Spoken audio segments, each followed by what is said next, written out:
Hi, and welcome to Spaminar, the Society of Props Managers webinar series for live theater professionals. I'm Sarah Harris, SPAM member, and formerly the properties manager at Stages St. Louis and the Phoenix Theater Company. I'm currently a freelance property manager and scenic designer based in Minnesota and Minneapolis. SPAM, SPM, short for Society of Props Managers, got its start back in 1994 when a small but mighty group of folks in the Midwest came together to tackle shared challenges and make sure props had a seat at the table alongside other production departments. Fast forward to today, and we're a thriving group of over 150 prop managers and educators for theaters, opera companies, and schools, all connected through an international network. We share resources, swap tips, troubleshoot problems, and support each other with everything from safety info to continuing education.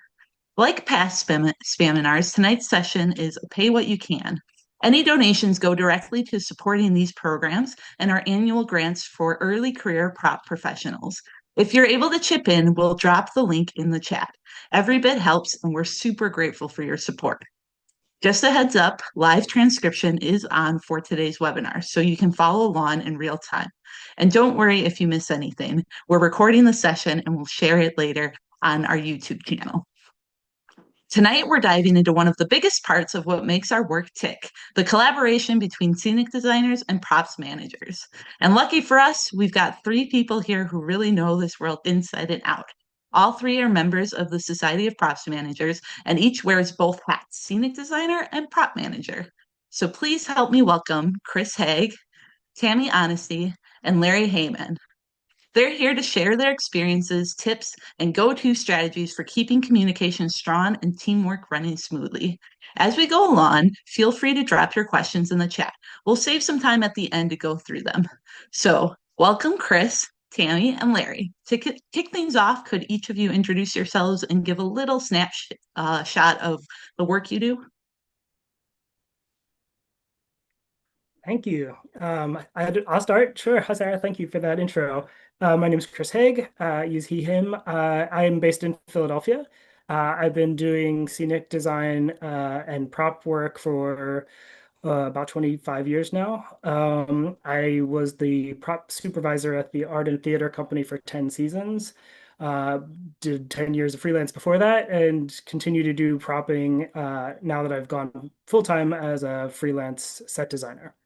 Yeah, that's me. Great. Hi, everyone. I'm Tammy Honesty. I'm a USA 829 scenic designer, and I'm an associate professor of scenic design, paint, and props at West Virginia University. I've been a props coordinator at Cornell University, the Human Race Theater. I was hired by a marketing research team to do a research lab for set dressing. I teach and mentor props, and I've been doing this for close to 30 years. Hi, everybody. Sarah, thanks for the intro, and hey to Chris and Tammy. It's good to see you guys. Um, I'm Larry Heyman. I have been active as a theater professional for approaching 40 years. I'm not quite there yet, but I'm getting there. I've worked in theater, film, television. I've designed for conventional theater, opera. I've worked as a set decorator in film and TV, and I also do commercial projects for larger corporations. Most recently, Toyota and a producer called Kaleidoscope Productions. And I've run prop shops in a variety of places, and I've also been just in props adjacent positions. My most recent full-time gig was as an associate professor at Oklahoma City University. I left that position in 2023, but I continue to teach as a visiting artist on and off. And while I was there, I developed the props design and fabrication program for BFA students. So I think that's about it for me. And everybody talks to me about blood for a variety of reasons. So whatever. Anyway, So what should we start with, Chris? Yeah, let's get into it. I guess let's start where we usually start all the processes. How soon into the process do props and set designers get together? When should we start talking? What are your thoughts on that? Is it the first design meeting? Is it prelims, finals? Well, I said when we were talking briefly before this, I'm all for everyone to be there as soon as possible. However, I think there are some early conversations that maybe it's not as fruitful for everyone to be there. But I definitely think by prelims and finals, I would love props to be there. I can say that in the most recent show I designed at the Human Race Theater in Dayton, um, the props coordinator, props supervisor, whatever the title is at that organization, she started on the first design meeting with all of us. And that was everything. And it was actually really wonderful to have. I've worked with her many times, but it was really wonderful to have her there and really start building the world with the props person. And it was just a really great experience. Yeah, I also found when I was at the art and I had to be at that first design meeting. I just wanted to be part of it to hear from like the very beginning what this designer had in mind, even if it wasn't very fully fleshed out. But I like to be there at the very beginning.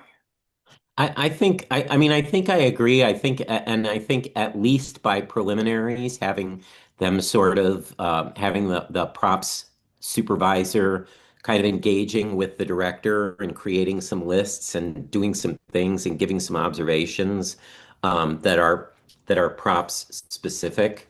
Having people hear the conversations is super important. And I know that one of the things that we sort of that in one of the more successful models that I worked with that we kind of specified is that the early meetings are listening meetings and the later meetings are sharing meetings so that there aren't a lot of voices, because the director is going to have their very specific opinions about look. And then they're either going to be influenced, guided, or influence and guide the set designer.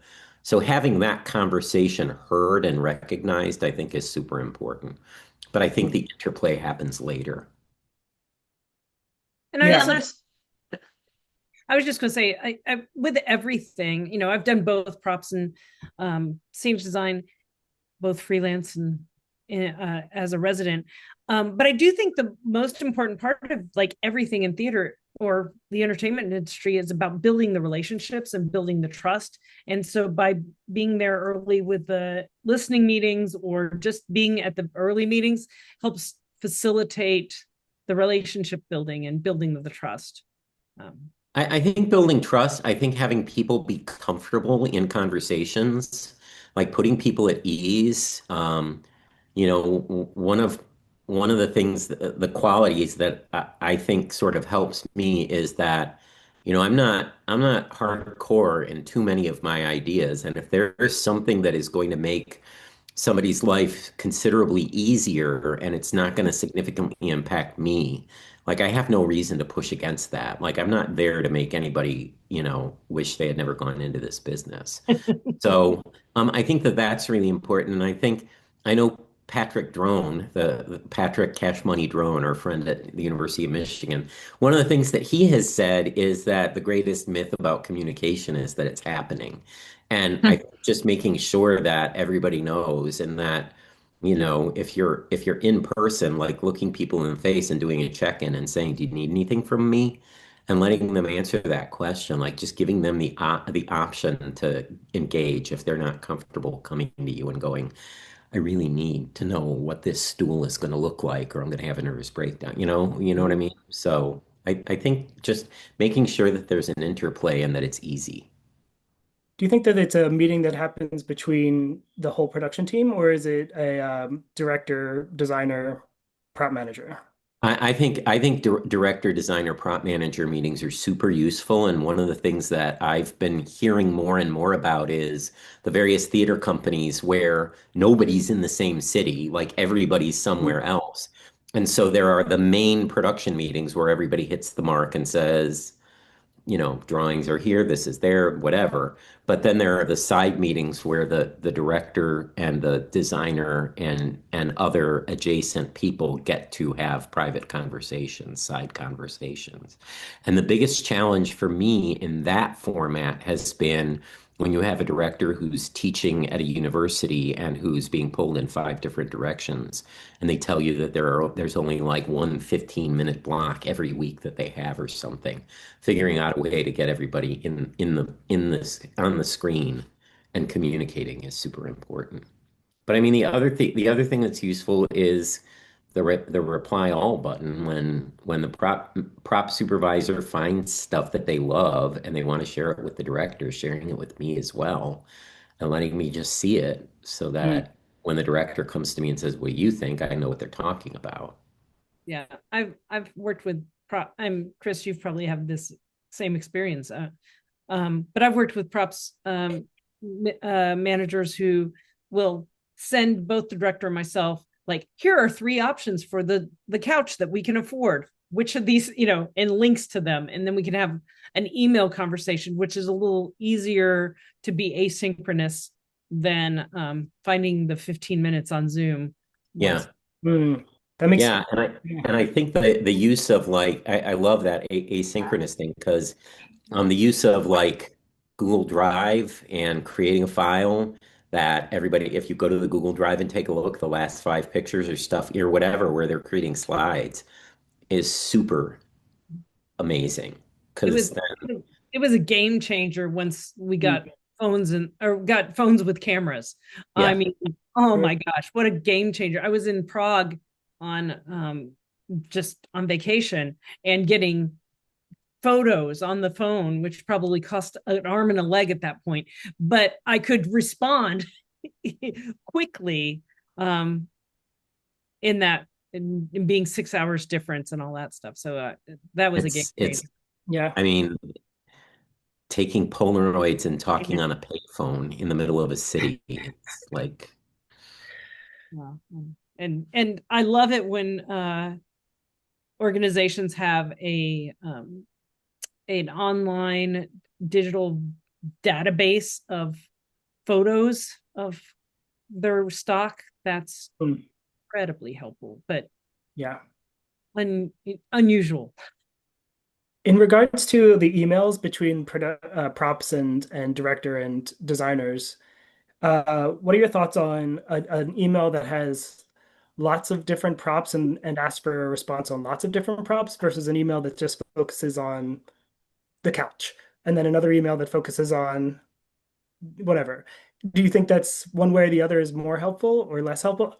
I'll just say I found that designers don't respond at all to emails that have tons of stuff. You know what I mean? Like time is precious, I think. What are your thoughts? I I think I'm sorry. but Go on. no, I mean, you give your idea. I was gonna say it doesn't bother me because I'm one of those that I don't want I'm not a zero inbox person, but I don't want things to sit there because I know they'll just fall away on my inbox and I'll miss them. But I don't mind if it's like, here are three options for the couch, here are four options for the chair, because then I'm looking at everything that's going together as a designer. But I also know that some people, it's too long, people didn't read. So Yeah, and too Right. many emails can also be kind of like yes. people miss them. If you send like 10 emails because there's 10 props, they're gonna miss something. And then you've Yeah. got threads I, going I on each of Yeah. I'd be way those. more concerned, especially with the super confusing way that Gmail threads emails. Mm. I'd be concerned about like I mean, Chris, I'll just use this as an example, but because we were in a thread, finding the email where you had your initial list of questions took me a minute. And so I think if you can stack information and just warn the designer, you're only going to get, or the director, or Yeah. whoever, you're only going to get one of these, but it's got all these questions in it, and I really need you to just give me a yes, no, or whatever. Mhm. I think that that's a super handy way to do it. Um, I don't know that you've got people who have convinced themselves that they're not tech savvy, even though they are. So I think putting it into a different format is even more confusing. But I think sending a chunky email is probably for me, is preferable than receiving 10 emails, each with a spoon and a glass in it. You know what I Yeah, mean? I do. And I also I'm sorry your designers are not responding to you, first of all. Sometimes. But I find it as a designer, I mean, especially if I'm working with a new director that I don't know and we're all remote, is like who, finding the delicate dance of like, I like this one, and then the director going, no, I really like the other one. It's like, okay. So I usually try to put my preferences of like, if the props person sends me three options, as I call it, the Goldilocks rule of always sending three options. There'll be one that's just too big, too small, just right, or just at least there are three options to choose from. Or is I always try to rank them. I'm like, I like option two, then I like option three, and then option one. Right.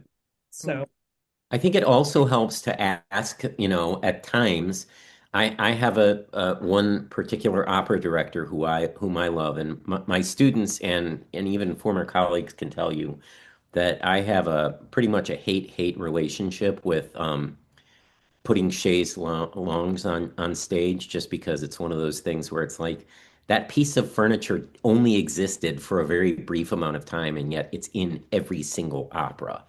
And so I had a director where I knew that if she was given an option, she was going to put a chaise on stage somewhere. And so one of the things that I got in the habit of doing is just before furniture was even on the plot, quizzing people, the director, and saying, "What's important to you? What do you need here? What are your needs? What are your wants? And what's like a golden apple if you can get it?" And that way you can also help kind of moderate expectations from the director. So I think that's super helpful. Um, Yeah, I guess can I just throw a question in? Because of Chris course. brings up a really important point, and that is, who do you go to in your organization when either a designer isn't responding to you, a designer isn't hitting their deadlines, or a director isn't responding to the designer? Like, mhm.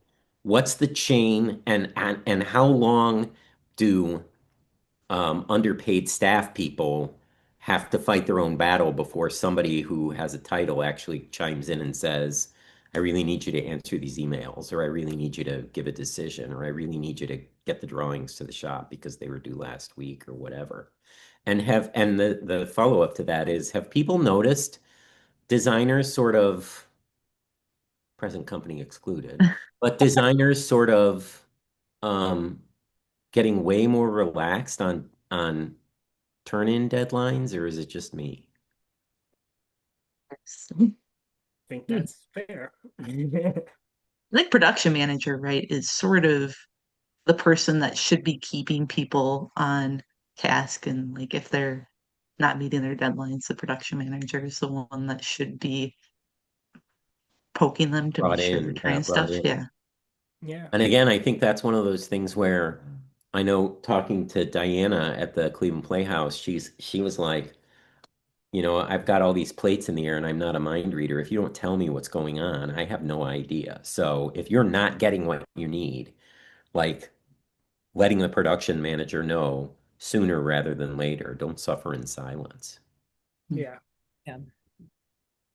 I Do you also, guys find it useful to like have a big like I generally like at the beginning of the process have a like 2 hour long meeting with the director and the designer to just go through the process and just hit like all my initial, and it's kind of laborsome like in Happens. itself, but it saves so much time like later on. Do you do I that? I schedule it in, and I usually schedule it right before the final design meeting. Mm.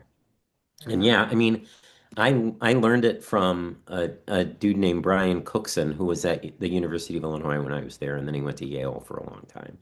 And he actually made us, as grad students, make an entire book where literally every prop described on the list is in the book, no matter how small. I mean, pencils and erasers made it into the book, and for the sole purpose of you show it to the director so that the director knows what you were thinking, so the director can't come back later and say, "Oh, that's not the kind of eraser I was imagining," or whatever. So. So I think that that's super important. And then the other thing that I think is super important is this is a touchy subject, but I'm going to throw it out there because I've had a couple of directors do it. Directors who do their own research and come to you with stuff and say, "I really Mm-hmm. like this," and it's like somebody else's production of Guys Mm-hmm. and Dolls or whatever, and it's like, okay, but we don't really want to be referencing another production. We want this to be our own. So I Mm. think that that helps to have everything smoothed out and hammered out and in a book so that the director can't say they didn't see it. And then digitizing that book, having it, storing it as a PDF and sending it or linking it. We had somebody in the chat say, then there's always the director or designer that doesn't know what they want. They certainly know what they don't want. And sometimes you just have to show them something to get them communicating with you. Yeah, Do you find, like, I'm finding that a little more common I, where, I'm, like, they're just show me everything. And you're kind of like, can you give me some Right. guideline? I mean, I think as a designer, we have to kind of be control freaks, right? Yeah. And just say, I'm going to show you things. Oh, And, you know, I don't with know. What one do you time I was a think? props manager on a show, and both the director and the designer would not make decisions. They'd say it could be anything, and I go, "Well, what about this?" And they're like, "That's not it." Right. You're not And getting paid for anything. You're getting paid for Mhm. decisions. yes, And oh, how do you navigate that? Like when that happens? Because it's I a was waste a lot of your time. I was really young at the time, Mm. early in my career, so I didn't know how to navigate it except for being very frustrated. Mm. I I think How mean, would you navigate it now? think now I would be a lot more savvy about one talking to the production manager and going, and maybe even being as bold as saying, I need more. I'm happy to do my job, but I need you to give me a little bit more of like, how does this fit in the world? What are we trying? What is, I mean, because it was a world that was, could anything, everything could be possible. And I'm like, I just need some guardrails and some place to be narrowed down. But yeah, I remember that being so incredibly frustrating. what Yeah. about you, Chris? What do you think in a situation like that? I feel like it's frustrating. It happens sometimes here in Philly. The director just doesn't know what they want to do with the show, and I guess I'm coming at this as a set designer, and so sometimes I feel like I have to figure the show out for them. And it's really frustrating because you don't have any guide rails there. And then as a prop person going into that situation, you're just equally blinded. And well, you made me think of the one thing that I hate more than anything is when a director says the word timeless. They're like, "Oh, it should be timeless." And I'm like, "But everything has a time. Like everything comes from some time. Like You know what's timeless? Falling down a flight of stairs, there's no such Mhm. thing." but nobody, Um, no, Right, but no, doesn't it make you feel like, oh, this person doesn't know the play enough, or doesn't right. have a viewpoint And on I it? think that that's actually a problem with theaters that schedule design meetings when the director has, like, the director's directing 4 shows this summer and has your show in September, and they're not thinking about your show. That's not even in their wheelhouse. So, for me, it's just there are two questions before I go to the production manager. And the first is, when do you think you can have a decision for me? Like, I understand you don't have any ideas now, but when I show you things, will you have a decision for me? And the second is, when are you going to be comfortable with me making the decision? Mm, And just let them know that, it's not a negative thing. You're totally willing to do it, but they just, once you've made the decision, they have to live with it. And I've had a mix of directors who are like, "Oh, yeah, you go ahead and, pick something." And I'm like, "Okay, I'm going to pick two things. I'm going to send you an either or, this or that." Um, but yeah, yeah, I mean, just gently letting them know that they're directing and that they have to have something that I don't know is an answer for like the first two meetings, and then after a while it starts to get tired. Mm. So, but it's also a way to force them to be in the world of the show and to possibly think about, whether whatever blocking or whatever they're coming up with before the final dress. You know what I mean? So, Yeah, I feel like also with drawings being late and with maybe not getting feedback right away, I wonder if also as a, early career set designers, you take on 10 shows a year, 12 shows a year to make ends meet because you're making about $2,000 a show, $3,000 a show, right? So, I think there's a reality there as well of like there's like you're saying with directors who are doing 4 shows and then this meeting that's going to be a show in 6 months or whatever. I think similarly that has happened to me where I'm just like I am overwhelmed and I'm going to get to it and it's on the list of things to do. Um, Yeah. so time management, right? Isn't it? Yeah, time management. I mean, I appreciate it when directors are directing so many things, and that's a different level of time commitment that directors have than we do. But as a scenic designer, I'm working 6, 8, 9 months ahead on a show, and I need the director to have their head in the game at the same time because my drawings are due, 3, 4, 6 months ahead of time. And if they're late, then everything cascades downhill, and that's not good for the rest of the team. right.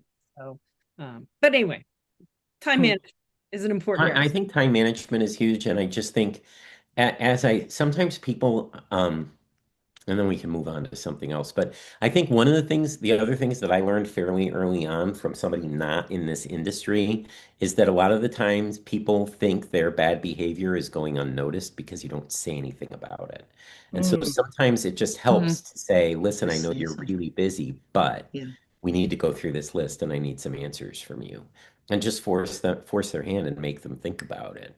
And a lot of the times they'll go, okay, yeah, because they are fair and they want to be fair to you. So I don't think directors are saying I don't know what I want maliciously. I think they honestly don't know what they want and they need somebody to say, okay, but help me out. So yeah. We had a question in the chat that said, do you find that a director or even a designer, when you're doing props, warms up to decision making when you talk about what they need based on script analysis rather than a list of things? No, I don't. I mean, in my experience, they actually prefer lists. Like people, directors and designers want things, in my experience, written out in concise and easy to understand lists. They don't want mm, narratives. We don't want to talk about what it takes for Ms. Younger to make a pot of oatmeal on stage for Raisin in the Sun. We want the list of what do we see her working with. At Yeah. least that's been my experience. What do you guys, as a props person? Go ahead, Chris. Were you? um, uh, I don't know about the question per se. It depends on the director. Like some directors are really into the art of it, the theme of it, the storytelling that's happening thematically, as opposed to some directors who, like you're saying, are just like technically want to know what the item is and want to see what it looks like and what's the size and how does it work. I guess it depends on the show and the context of things, but I I think it's, yeah, I agree with that. It's a context thing, and I also think it depends on how often you, again, the relationship that's been built between the director, the props person, and the props manager, coordinator, and the designer. I've been very fortunate at a couple of theaters where I've worked with the same props person as a designer many times, for years. And so then we have this shorthand, and then and the props person, or I'm sorry, I just keep calling them props first because I don't know what the title is these days. I'm not trying to be pejorative. Um, uh, they often will, it's with the set dressing that we'll talk a little bit more about the storytelling in that aspect of they'll be like, oh, I pulled this because I really thought it connected to this character in this way. And I'll be like, oh yeah. And so that's where I think we have fun, is in that sort of context. But lists are, are ways to. I mean, I think, I say a list, but I mean, like I said, one of the things that I teach about is merging a list into a book that has pictures so that the director can flip through the book and see these are the things I'm working on a production of The Government Inspector, and I talked about the drinks that they're having, and I said I think the drinks should be in something that's a little bit esoteric, like a footed glass, rather than putting an old-fashioned glass on stage, give them like a little tiny sherry glass or something that is different, that they can hold differently. And sometimes directors just need that, oh, that's a choice type thing from the props people. So I think that a book or pictures or something is really a great way to spur the communication. I'm just not sure, like I don't know how doing script analysis and narrative necessarily works. And I know that the directors who I'm used to working with are impatient and they want to know what the possible answers are rather than doing what what might end up being kind of an academic exercise, I guess is all I was saying. Mhm. I guess I read into the question of like making sure that whoever's doing props is rooting their decisions in the storytelling of the story. Yeah, I definitely I agree. think I hope that's what they were asking, because it is, bold choices of like, well, only these fruits are available in 1783 in May in Paris. So we wouldn't have all the other, we wouldn't have our, I don't know, whatever isn't available at that point. Let's just say kumquats Kumquat. because it's I was like, I couldn't even fun. think of fruit, a banana. Um, Well, yeah, I mean, and I had a question that just came up where somebody was talking about would they have had a mop in 1883, and it's like, well, it depends on what you're talking about because it's like, yeah, okay, the first like patented manufactured rag mop was patented in 1890. So no, in 1883 they wouldn't have had a manufactured thing. Would somebody have strapped rags to the end of a stick and used it to clean the floor? Yeah, probably. And can you get away with that? Yeah, probably. So I think that that's definitely part of the conversation, but also making sure, from Tammy's point, making sure that if the props person is making choices, they're not just making choices based on what they have in stock. They're actually finding things that will work. And Larry, you expect the props manager to create a book of like images for every prop that's in the show? Is that what you're saying? Yeah, I do. I usually expect and I'm happy to take their list and merge it into a book and then send it back to them. But I think that they have more agency about props than I will and about stock than I will. But yeah, I mean, and here's a side plug at USITT. You can join me for Taming the Paper Tiger, which is my instructional class on how to merge a list into a book into labels. But yeah, I mean, I think the expectation is that the prop manager takes the first pass at the list and shares it, and then stage management and the director get involved in looking at it. But that the only person who edits it or changes it is the prop manager, so that they have agency and they have control over it. And how do you, when you're working with like a new company where they might do things sort of their own way, how do you kind of navigate like this is what I expect from people? I yell and wave my arms around. No, a lot of the times it depends. I mean, most companies have some model in place. So before I could even get involved with the conversation at the Cleveland Playhouse, Aaron Ocampo, the associate prop manager there, had sent me like a really beautiful list. And then I was able to take that list and merge it and put images into it and send it back to Erin and have Erin, give her feedback and talk about what was useful and what wasn't, and then go back into their prop storage and photograph things that would have worked. So I think most theaters already have a process in place, and I'm not going to force anybody to use my format. If I want things done a certain way, I will ask them to provide me with what the working list that they're using, and then I will put it into my format and share it with them and ask them if they like that. Like I said, I'm not here to make I'm not here to make war on anybody. I'm not going to send somebody who's patented making method them use it. I have a related question that's sort of in the same vein. Like, how far do you go as a set designer with the research and with the stuff that you're asking of the prop person? Like, would you send them a link to buy this exact thing? No, Or, yeah, no. as a designer, As the designer, right? depends on what we're talking about. If we're talking about a piece of furniture, yeah, probably. Yeah. Like Yeah. if I found the furniture somewhere and I know that they can go and get it, then yes. A lighting Um, fixture or something. I've had designers do that a lot. Like, I Yeah, want yeah, big this items. yes. specific If it's a feature painting light. of if it's a feature of the design and we have the budget and the time to do it, sure. Because I think it simplifies things for them.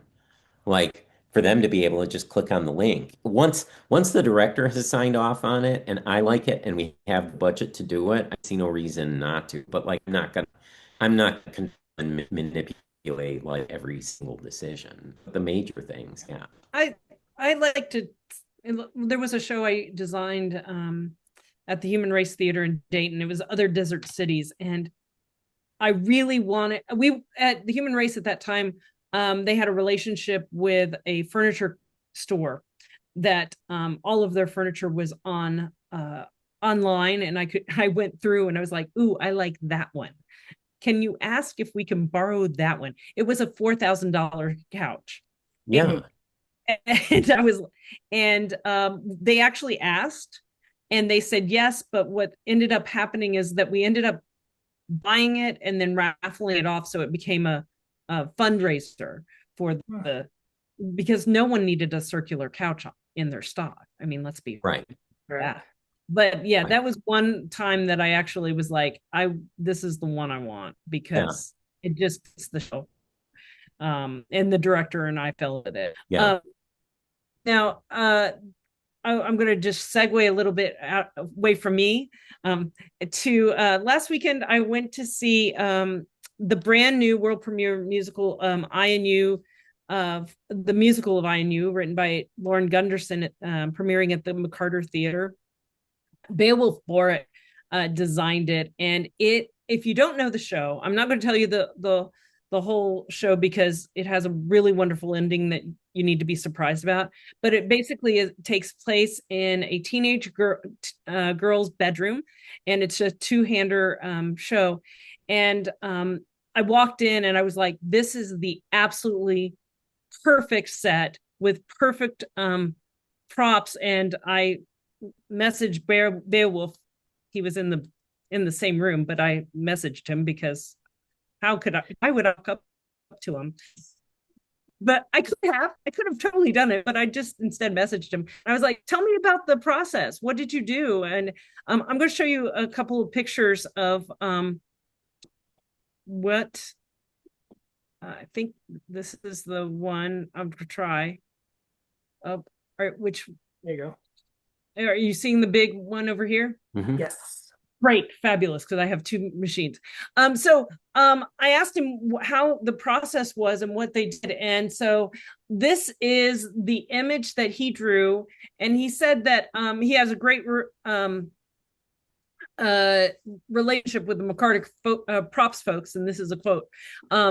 He said, I did an elevation of the basic feel and a bunch of the very specific art I wanted, like the Billie Eilish stuff, but there was a lot for the prop team to embellish. And he has a really wonderful relationship. And this is what they came up with, which is it's just, I don't know, a miasma of a collage of just in And it's just a beautiful, beautiful, in my opinion, representation of that character, and who she is.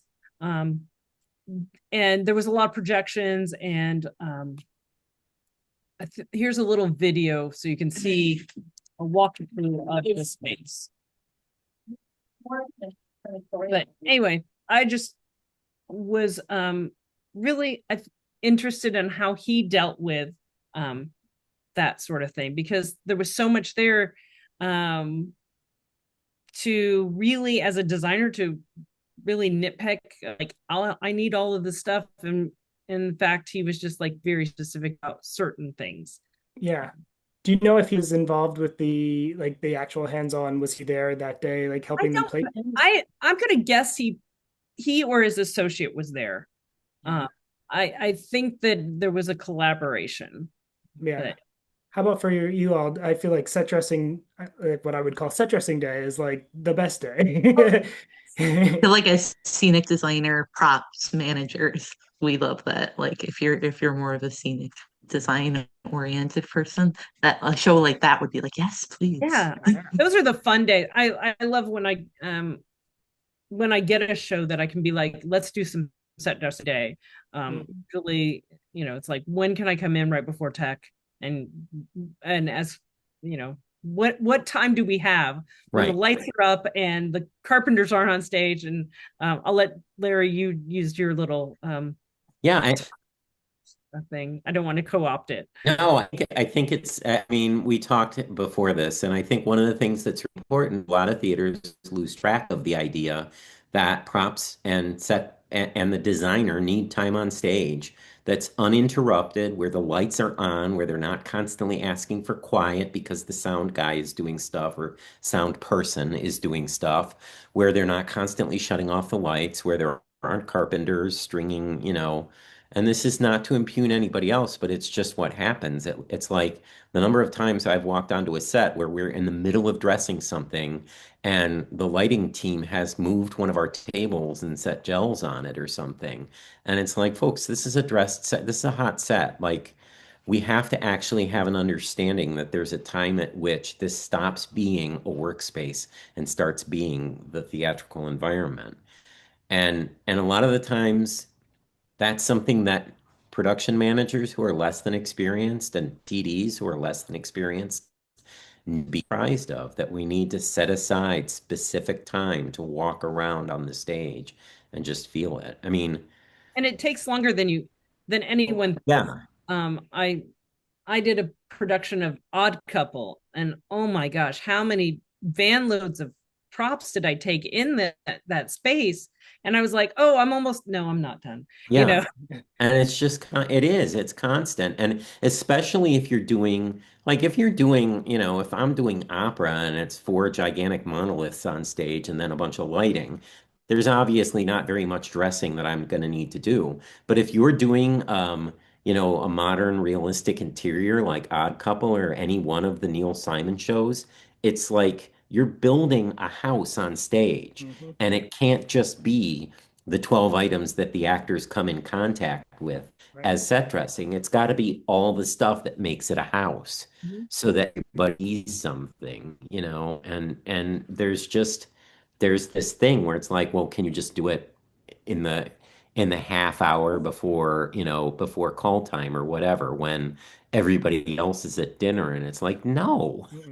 No, and I can't, and no, I need an entire afternoon, and no, I'm not coming in on a Sunday to do it, and stuff like that. And as a So, designer, and I think that's one of the things that I was so drawn to with the I Knew musical, is just the level of detail that it's a teenage girl and there are stuffed animals here and there, and just all the layers of the visual texture that was just yummy. I mean, it was just a yummy set. and I have to say that looking at the photographs, like his rendering doesn't even scratch the surface. Oh, Like, the photographs are so information dense, and his rendering gives like the general layout. And you put things on top of things.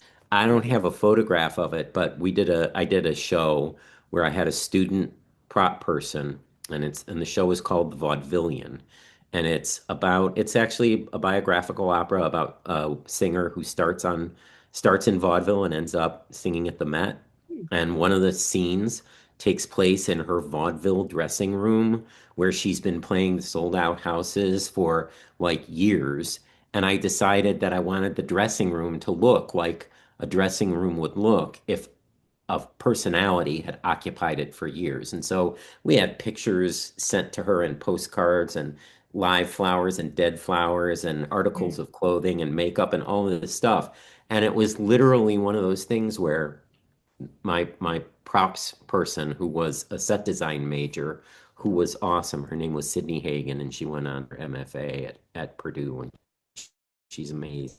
But she would go in daily and add stuff just as she saw it. And it was also so important for her to see it as a space that is specifically a female performing artist's space, because she added things that I would not have added as a, middle-aged man, and that she just saw. So yeah, having the time to do that shouldn't be a luxury. It should be a necessity.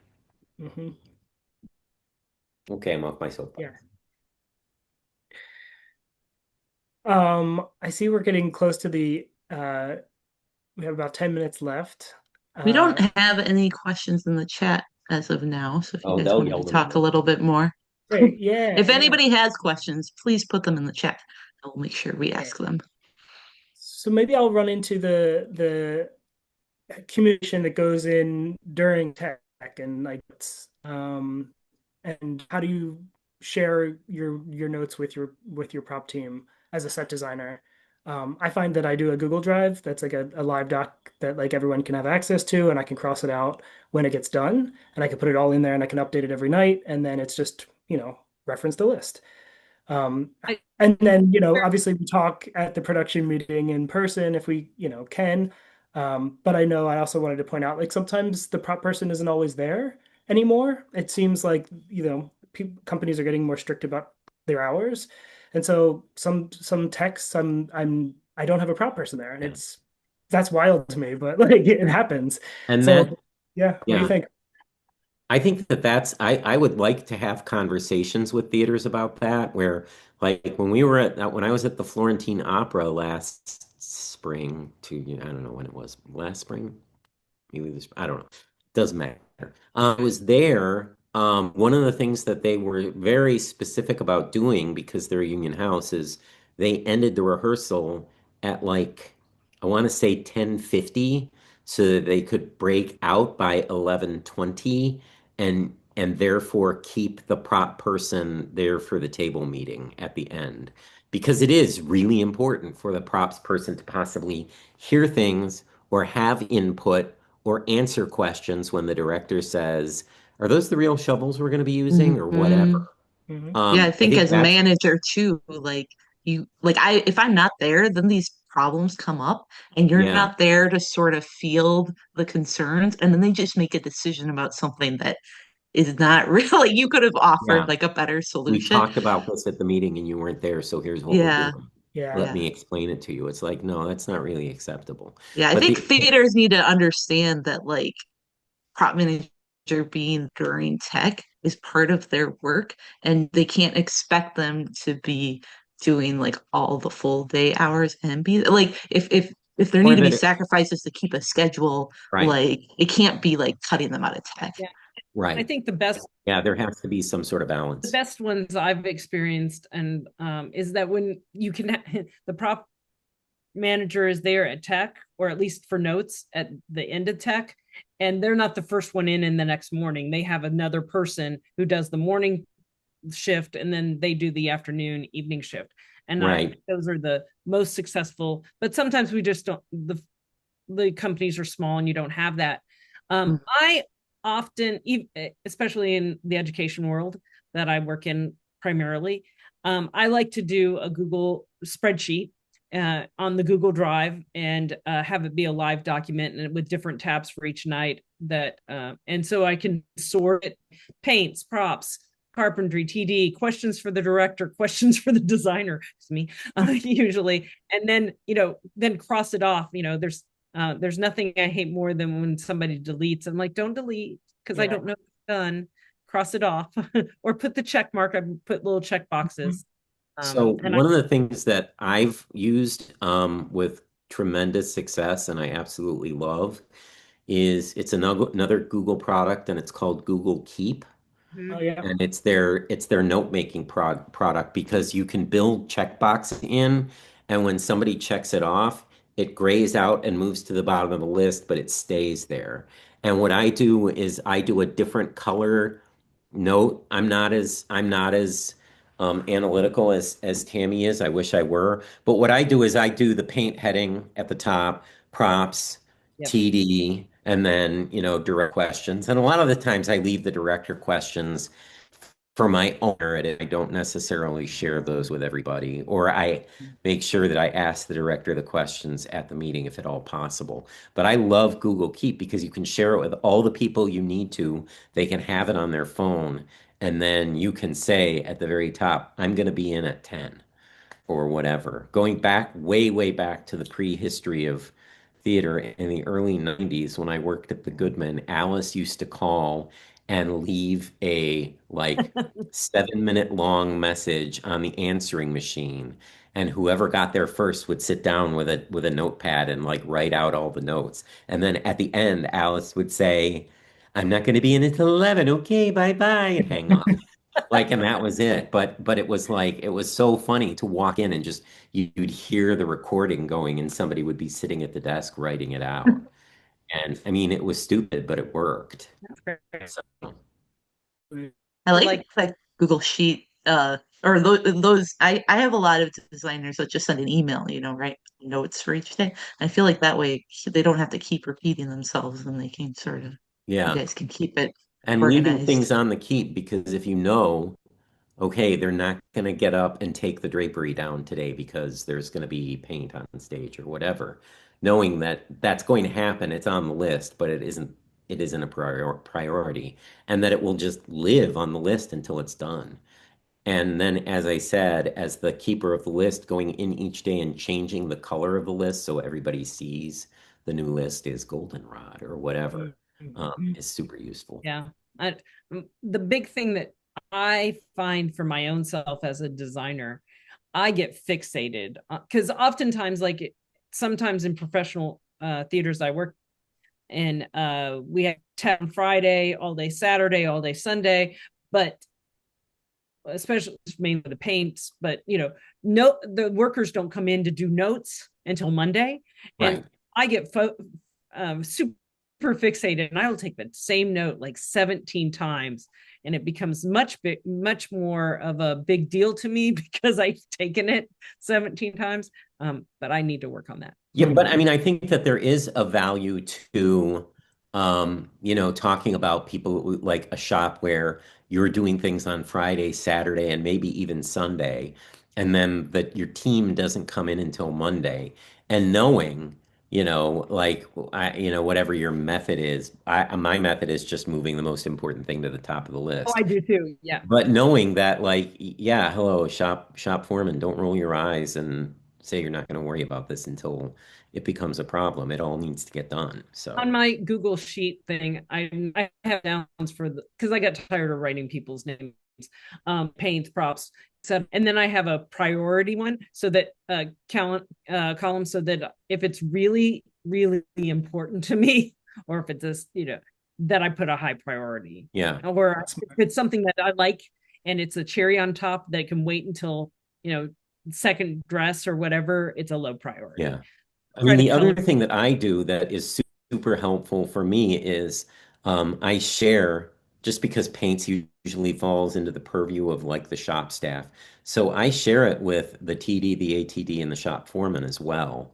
Because if there's stuff, and more than once, I've walked in and like prop notes were taken care of by the shop floor person just because he used to get there at 6:45 in the morning.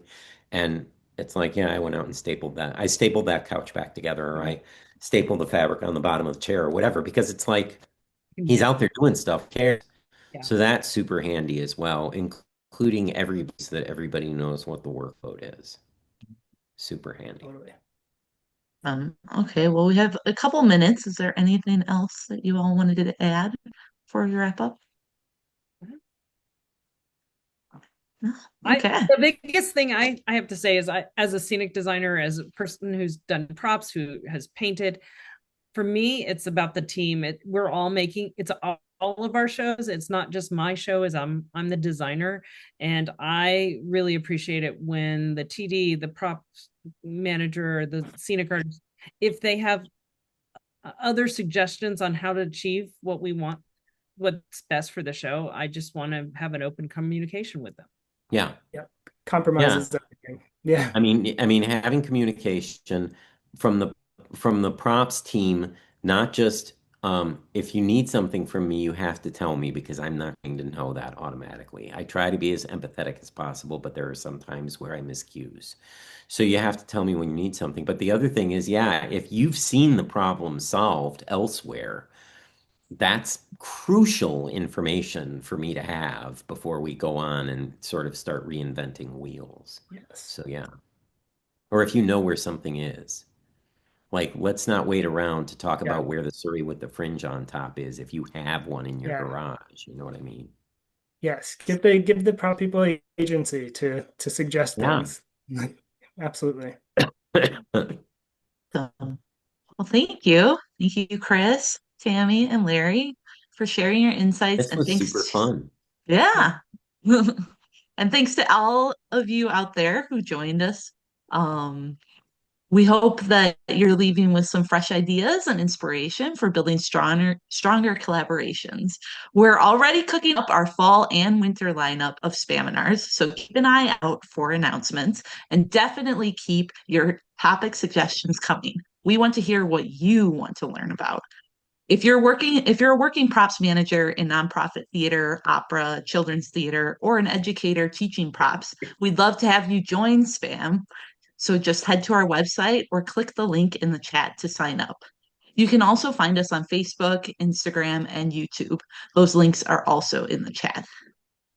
A shout out to Spam and our amazing members who make these sessions happen. Patrick Drone, Freed, Ben Homan, Nikki Kulas, Jen McClure, Amy Peter, Sarah Pugh, and Karen Robbie.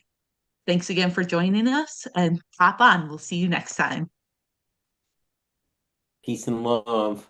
Thanks, y'all. You.